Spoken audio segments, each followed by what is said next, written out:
SIR में mainly कौन कौन से डेटा या फिर जानकारी की तलाश होती है? जैसे कि वोटर का पूरा नाम, जन्म तिथि, पता और पहचान प्रमाण। जैसे वेस्ट बंगाल में एसआईआर क्यों लागू की गई थी? कुछ इलाकों में डबल वोटिंग, गलत पहचान या फर्जी वोटिंग की शिकायतें आती थी। वोटर कार्ड पे अलग अलग नाम आ जाते हैं। नाम की स्पेलिंग की गलती, पता बदलना, उम्र या लिंग की गलत जानकारी, डुप्लीकेट प्रविष्टियां और तकनीकी इनपुट त्रुटि। ये जो विदेशी नागरिक थे जो कि बांग्लादेश से आए थे, गलत तरीके से वोटर आईडी और आधार कार्ड हासिल कर रहे थे। में कितने लोगों के वोटर कार्ड्स को डिसअप्रूव किया गया? लगभग 91 लाख वोटर नामों को वोटर रोल से हटाया गया। जब एसआईआर आई तो पश्चिम बंगाल का माहौल क्या था? ये संविधान के आर्टिकल 324 और रिप्रेजेंटेशन ऑफ पीपल एक्ट की धारा 21(3) के तहत काम करती है। उतने साल में ये चीजें नहीं हुई, लेकिन अभी इसी साल क्यों? प्रक्रिया का सत्यापन और निगरानी मुख्य रूप से चुनाव आयोग और राज्य निर्वाचन अधिकारी, निर्वाचन विभाग के हाथ में रहती है। उनका काम होता है वोटर की पहचान की जांच करना, डेटा का सत्यापन करना और ये सुनिश्चित करना कि सब कुछ सही और पारदर्शी तरीके से हो रहा है। एसआईआर में मेनली कौन कौन से डेटा या फिर जानकारी की तलाश होती है? एसआईआर में मुख्य रूप से वोटर की बुनियादी जानकारी ही इकट्ठा की जाती है, जैसे कि वोटर का पूरा नाम, जन्म तिथि, पता और पहचान प्रमाण जैसे आधार कार्ड, पैन कार्ड या वोटर आईडी। इसके अलावा फोटो और मोबाइल नंबर जैसे जानकारियां भी मांगी जाती है, ताकि हर वोटर की पहचान और रिकॉर्ड सही से सत्यापित किया जा सके। मेनली वेस्ट बंगाल में एसआईआर क्यों लागू की गई थी? पश्चिम बंगाल में एसआईआर इसलिए लागू की गई क्योंकि वहां चुनावों में पारदर्शिता और विश्वसनीयता बढ़ानी थी। कुछ इलाकों में डबल वोटिंग, गलत पहचान या फर्जी वोटिंग की शिकायतें आती थी, तो इसे रोकने के लिए एक मजबूत सिस्टमैटिक पहचान और रजिस्ट्रेशन प्रक्रिया बनाई गई, जिससे हर वोटर की सही पहचान सुनिश्चित हो सके। दूसरे राज्यों में क्या कभी एसआईआर लागू किया गया था? और किया गया था तो कहाँ पे किया गया था और क्यों किया गया था?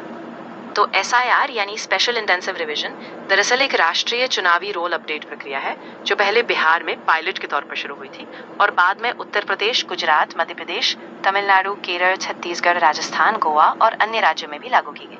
इसका मकसद था पुराने और गलत वोटर डेटा को सुधारना, क्योंकि तेजी से हो रहे प्रवास, मृत वोटर्स और अन्य गलत प्रविष्टियों को रोकना जरूरी था, और ये कई राज्यों में दशकों बाद पहला बड़ा संशोधन था। इसके पहले क्या कभी ऐसा हुआ था? आज़ादी के बाद भी चुनावी रजिस्टर में सुधार की कोशिशें हुई थी, लेकिन वो उतनी संगठित या व्यापक नहीं थी। कई बार राज्यों ने अलग अलग स्तर पर पहचान सत्यापन के कार्यक्रम चलाए, लेकिन एसआईआर जैसी प्रणाली का इतना व्यापक, सिस्टमैटिक और टेक्नोलॉजी आधारित तरीका पहली बार आधुनिक दौर में लागू किया गया था।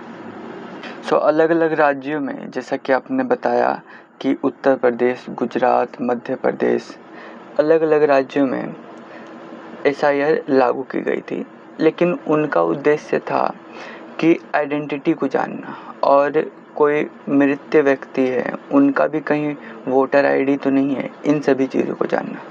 लेकिन ये सभी चीज़ें वेस्ट बंगाल से कितनी डिफरेंस रखती है, वो बताइए। पश्चिम बंगाल में एसआईआर का जो उद्देश्य था वो भी पहचान और मृत वोटर्स को हटाने का ही था, लेकिन बंगाल में इसे और भी सख्त तरीके से लागू किया गया, क्योंकि वहाँ चुनावों में काफी राजनीतिक विविधता और बड़े पैमाने पर वोटिंग होती है। इसलिए हर वोटर का पहचान सत्यापन और भी सटीक और नियमित तरीके से किया गया, ताकि कोई भी गलती या दोहरी वोटिंग की संभावना न रहे। वोटर कार्ड पे अलग अलग नाम आ जाते हैं, तो कौन कौन से कारण है, पूरे कारणों का लिस्ट बताइए। मतदाता पहचान प्रमाण में मिसमैच आमतौर पर नाम की स्पेलिंग की गलती, पता बदलना, उम्र या लिंग की गलत जानकारी, डुप्लीकेट प्रविष्टियां और तकनीकी इनपुट त्रुटियों से होते हैं। उदाहरण के लिए, नाम में मामूली स्पेलिंग गलती या पता बदलने पर वोटर रोल अपडेट नहीं होता, जिससे विसंगतियां होती हैं। इन सब कारणों से एसआईआर जैसे रिवीजन अभियान जरूरी होते हैं, ताकि वोटर डेटा साफ और सटीक रहे। क्या ऐसी चीज़ हुई थी कि बांग्लादेश से भी जो शरणार्थी थे वो आ गए थे वेस्ट बंगाल में और पूरे इंडिया में छाने लगे थे? क्या ये भी कारण हो सकता है? पश्चिम बंगाल में एसआईआर प्रक्रिया के दौरान खासकर बंगाली बोलने वाले प्रवासी मजदूरों पर गहरी जांच हुई, क्योंकि कुछ विदेशी नागरिक, जिनमें बांग्लादेश से आए लोग भी शामिल थे, गलत तरीके से वोटर आईडी और आधार कार्ड हासिल कर रहे थे। नतीजा ये हुआ कि एसआईआर के तहत करीब 9 मिलियन नामों को हटाया गया, जिससे प्रवासियों में पहचान और नागरिकता को लेकर बहुत चिंता पैदा हुई, चाहे वे सही भारतीय दस्तावेजों के साथ भी क्यों ना हो। तो ये जो विदेशी नागरिक थे जो कि बांग्लादेश से आए थे, वो कौन कौन से राज्यों में घुसपैठ करने में काबिल हो गए थे? पश्चिम बंगाल, असम और त्रिपुरा जैसे भारतीय सीमा वाले राज्यों में बांग्लादेश से अवैध प्रवास की समस्या लंबे समय से है। विशेष रूप से असम में 1971 की सीमा के बाद से अवैध प्रवास का मुद्दा उठा है और बंगाल में भी कई बार बांग्लादेशी नागरिकों पर गलत पहचान के आरोप लगे हैं। हालांकि कुल संख्या पर भरोसेमंद आंकड़े नहीं है, बल्कि कई अधिकारियों का कहना है कि सैकड़ों हजार लोग 1971 के बाद भारत में आए। इंस्पेक्शन करते हैं। ओके, सो एसआईआर में कितने लोगों के वोटर कार्ड्स को डिसअप्रूव किया गया? पश्चिम बंगाल में एसआईआर प्रक्रिया के दौरान लगभग 91 लाख वोटर नामों को वोटर रोल से हटाया गया, जो कुल मतदाता सूची का करीब 11.9% था। इनमें से करीब 58 लाख नामों को पहले चरण में हटा दिया गया, क्योंकि वे या तो अनुपस्थित थे, स्थानांतरित थे, मृत थे या डुप्लीकेट थे, और बाकी 27 लाख नामों को आगे की समीक्षा के बाद तार्किक विसंगतियों के चलते हटा दिया गया। यानी कि जितने भी बेकार के वोटर्स थे उन सभी को हटा दिया गया, जिससे कि जो अभी के उपस्थित वोटर्स हैं उनको अच्छे से तराशा जा सके। इस प्रक्रिया का मकसद ही यही था कि सारे बेकार या अनुपस्थित यूजर्स को हटाकर वास्तविक और मौजूद वोटर्स की पहचान को साफ और सही रखा जाए, ताकि चुनाव प्रक्रिया में पारदर्शिता और भरोसा बना रहे। एसआईआर जो नियम है उनकी चर्चा किन किन जगहों पर होती है? क्या ये संविधान में होती है या फिर इलेक्शन के कुछ नियमों में होती है, वो बताइए। एसआईआर के नियमों की चर्चा मुख्य रूप से भारत के चुनाव आयोग के दिशा निर्देशों में होती है, जो चुनावी प्रक्रिया और मतदाता सूची के रखरखाव के लिए बाध्यकारी होता है। ये संविधान में नहीं है, लेकिन चुनाव आयोग के प्रोटोकॉल और प्रतिनिधि चुनाव कानून रिप्रेजेंटेशन ऑफ पीपल एक्ट के तहत आते हैं, जो राज्य और केंद्र दोनों पर लागू होते हैं। एसआईआर के दौरान जो इलेक्शन कमीशन है वो किन किन चीज़ों पर रोकथाम कर सकते हैं और उनकी पावर क्या होती है? चुनाव आयोग के पास एसआईआर प्रक्रिया के दौरान कई शक्तियां होती हैं। ये संविधान के आर्टिकल 324 और रिप्रेजेंटेशन ऑफ पीपल एक्ट की धारा 21(3) के तहत काम करती है। आयोग विशेष समय पर एसआईआर शुरू कर सकता है, राज्य भर में आदेश जारी कर सकता है और अंतिम सूची की मंजूरी भी देता है। हालांकि इसे संविधान में दिए गए मतदाताओं के अधिकारों का भी ध्यान रखना पड़ता है और प्रक्रिया में पारदर्शिता भी जरूरी है। तो पश्चिम बंगाल के एसआईआर के कौन कौन से शर्तें थीं? पश्चिम बंगाल में एसआईआर प्रक्रिया के दौरान मुख्य शर्तें हाउस टू हाउस एन्यूमरेशन, दस्तावेजों के आधार पर सुनवाई और एक तय समय रेखा के तहत सुझाव व आपत्तियां शामिल करना थी। प्रारंभिक सूची 16 दिसंबर 2025 को जारी हुई और अंतिम सूची का प्रकाशन 28 फरवरी 2026 तक होना था। इस पूरी प्रक्रिया में करीब 11 से 12% वोटर्स के नाम हटाए गए, जिससे सूची में बड़ी रिफ्लेक्शन हुई। हालांकि इस प्रक्रिया के दौरान पारदर्शिता और नागरिक संवाद को लेकर कुछ शिकायतें भी गई।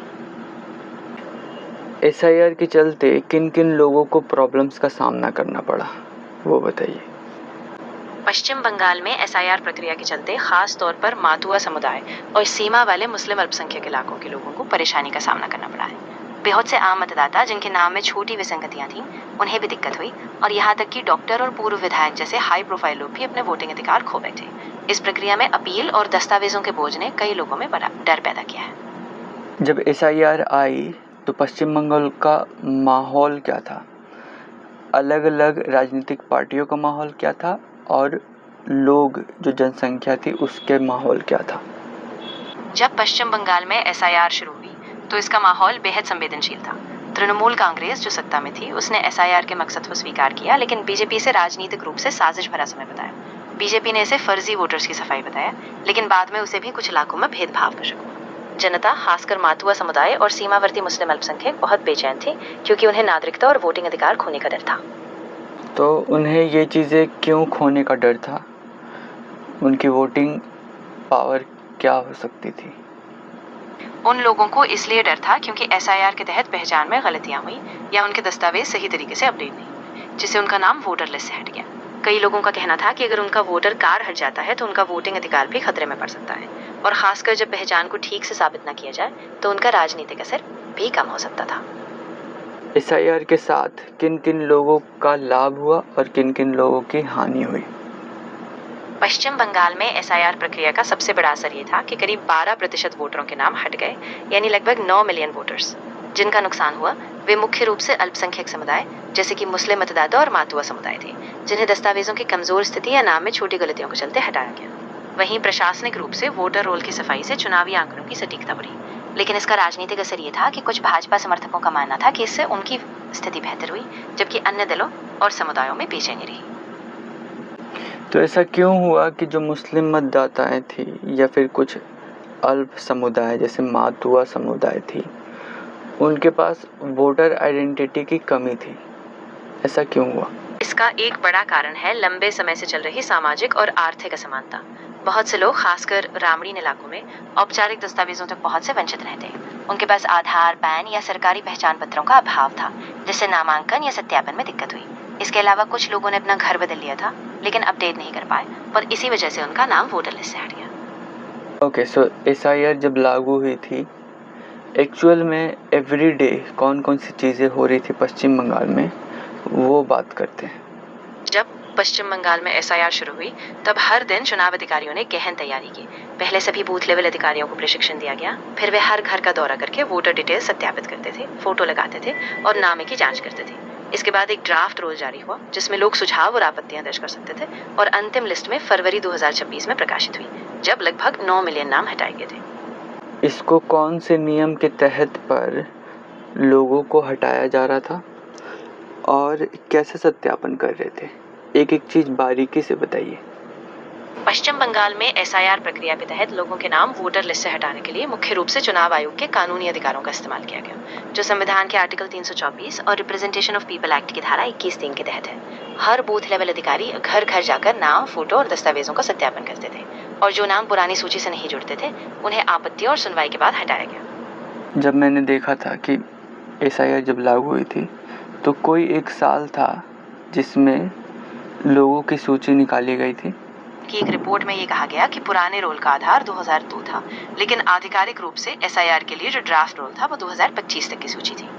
उतने साल में ये चीज़ें नहीं हुई, लेकिन अभी इसी साल क्यों की गई? पश्चिम बंगाल में SIR अभी इसीलिए लागू किया गया क्योंकि लंबे समय तक वोटर रोल अपडेट नहीं हुए थे, खासकर राज्य में प्रवास, जनसंख्या बदलाव और डुप्लीकेट नामों की वजह से। पिछली बार 2002-04 में एक व्यापक सूची सुधार हुआ था, लेकिन अब विधानसभा चुनाव 2026 से पहले इसे और भी जरूरी माना गया, ताकि मतदाता सूची में अधिक सटीक और भरोसेमंद बन सके। सो SIR में किन किन दस्तावेजों की जरूरत पड़ रही थी? पश्चिम बंगाल में SIR प्रक्रिया के तहत वोटर लिस्ट अपडेट करने के लिए कई दस्तावेजों की जरूरत थी, जिनमें आधार कार्ड, जन्म प्रमाण पत्र, पासपोर्ट, बैंक या पोस्ट ऑफिस का पुराना दस्तावेज, स्कूल के प्रमाण पत्र और राज्य सरकार द्वारा जारी निवास प्रमाण पत्र शामिल थे। कितने लोगों को नोटिस दिया गया और अपील या सुधार की प्रक्रिया कैसे हुई? लगभग 1.6 करोड़ वोटर्स को SIR प्रक्रिया के तहत नोटिस दिए गए, जिनमें से करीब 66.78 लाख को सुनवाई का नोटिस भेजा गया। जनवरी 2026 तक करीब 10 लाख वोटर्स की सुनवाई हुई, जो जरूरतमंदों का सिर्फ 6.6% था। अपीलों के मामले में सुप्रीम कोर्ट को बताया गया कि करीब 60 लाख नाम हटाए गए, जिनमें से लगभग 55% लोग सुनवाई के बाद भी सूची से बाहर हुए। SIR से पहले क्या कोई अन्य सुधार हुए थे और उन सुधारों का सामाजिक या राजनीतिक असर क्या था? पश्चिम बंगाल में SIR से पहले सबसे बड़ा चुनावी रोल सुधार 2002 में हुआ था, क्योंकि उस समय वोटर लिस्ट पुरानी हो गई थी और प्रवासियों का रिकॉर्ड अपडेट नहीं था। 2002 के बाद भी हर साल छोटे सुधार होते रहे, लेकिन 2025-26 में एक बड़े पैमाने पर SIR शुरू हुई, जिससे वोटर लिस्ट करीब 10 से 12% तक साफ की गई, और इसका सामाजिक और राजनीतिक असर ये रहा कि कई लोगों का वोटिंग अधिकार प्रभावित हुआ और चुनावी माहौल गर्मा गया। एक ही वोटर ID से 10 लोग वोट दे रहे थे, या फिर एक ही आदमी का 10 वोटर ID अलग अलग था? ऐसे टाइप के कुछ एग्जाम्पल्स दीजिए। पश्चिम बंगाल में SIR प्रक्रिया के दौरान आमतौर पर जो त्रुटियां देखने को मिली, उनमें नाम की वर्तनी गलत होना, उम्र या जन्म तिथि में अंतर और पता बदलने पर अपडेट न होना शामिल था। कुछ मामले ऐसे थे जहां एक ही वोटर ID से कई लोग वोट देने की कोशिश कर रहे थे, या एक व्यक्ति के पास कई अलग अलग वोटर ID थे, और इसी वजह से बड़ी संख्या में नाम हटाए गए। तो इन गलतियों का सुधार हुआ या नहीं? SIR प्रक्रिया में त्रुटियों का सुधार किया गया था। लगभग 130 लाख नामों की पहचान मिलान न होने या विसंगतियों के चलते विशेष सुनवाई के लिए चुनी गई थी। अगर किसी का नाम गलत था तो वे फॉर्म 6 या फॉर्म 8 के जरिए सुधार सकते थे, और अगर नाम हट गया था तो वे स्थानीय ट्रिब्यूनल में अपील कर सकते थे। एट लास्ट जो इलेक्शन कमीशन थे, उनको क्या बेनिफिट्स मिला? ओवरऑल इंडिया को क्या बेनिफिट मिला? पश्चिम बंगाल में SIR प्रक्रिया से चुनाव आयोग को कई फायदे हुए। सबसे बड़ा लाभ यह था कि वोटर लिस्ट साफ और अधिक सटीक हो गई, जिससे अधिक योग्य मतदाता चुन पाए और पुरानी गलत प्रविष्टियों की संख्या कम हुई। इस प्रक्रिया ने पारदर्शिता बढ़ाई, भरोसे को मजबूत किया, और विशेष रूप से ऐसे राज्यों में जहां तेज बदलाव हो रहे थे, चुनावी ढांचे को भी बेहतर बनाया। अभी ही एसआईआर करवाना, क्या ये राजनीतिक पार्टियों का एक साजिश हो सकता है? राजनीति में अक्सर ऐसे सुधारों को अलग अलग तरीके से देखा जाता है।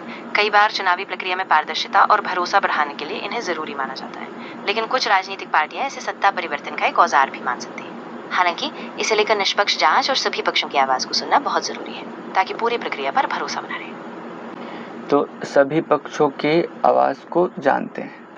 पहले तो जो पक्षधर पार्टी थी उनके बारे में बात कीजिए, फिर विपक्ष के बारे में बात कीजिए, और फिर जो इलेक्शन कमीशन है उसकी बात कीजिए। पश्चिम बंगाल में एसआईआर प्रक्रिया को लेकर तृणमूल कांग्रेस टीएमसी ने इसे एक छिपा हुआ एनआरसी बताया और कहा कि इसमें अल्पसंख्यकों को निशाना बनाया जा रहा है, जबकि बीजेपी ने इसे राजनीतिक रूप से हथियार बताकर सख्त कदम उठाने की मांग की। चुनाव आयोग ने इसे संविधान के तहत पारदर्शिता और सुधार का कदम बताया, लेकिन विवाद जारी रहा। इलेक्शन कमीशन ने इस पर क्या टिप्पणी दी? अब आयोग ने कहा कि एसआईआर प्रक्रिया पूरी तरह से संविधान के तहत और निष्पक्ष तरीके से की जा रही है। उन्होंने साफ किया कि कोई भी वास्तविक मतदाता सूची से बाहर नहीं होगा। उन्होंने कहा कि सत्यापन के दौरान बूथ लेवल अधिकारी पूरी जिम्मेदारी से काम करेंगे और अगर कोई लापरवाही होगी तो कानून के तहत सख्त कार्रवाई की जाएगी, ताकि पूरी प्रक्रिया में भरोसा बना रहे। जो लोग हैं पश्चिम बंगाल के, उन पर क्या बीत रही थी जब एसआईआर हो रही थी? उनकी क्या थिंकिंग प्रोसेस थी एसआईआर को लेके? जब एसआईआर हो रही थी तो पश्चिम बंगाल की जनता में काफी बेचैनी थी। बहुत लोग डर गए थे क्योंकि उन्हें लगा कि उनका नाम गलत तरीके से हट सकता है और उनका वोटिंग अधिकार छीन सकता है। कुछ लोग चिंतित थे कि उनका आर्थिक या सामाजिक दर्जा प्रभावित होगा, तो वहीं कुछ लोगों ने इसे पहली बार एक बड़ी पारदर्शी सुधार के रूप में देखा, जिसमें भविष्य की चुनावी प्रक्रिया बेहतर होने की उम्मीद थी। तो आज का टॉपिक पे बात करके बहुत मजा आया। ने भी बहुत कुछ नया समझा और इस पूरी चर्चा ने एसआईआर के असर को काफी अच्छी तरह उजागर किया। तुम्हारे साथ बात करके वाकई मजा आया और उम्मीद है कि इससे हमारी समझ और गहरी हुई होगी।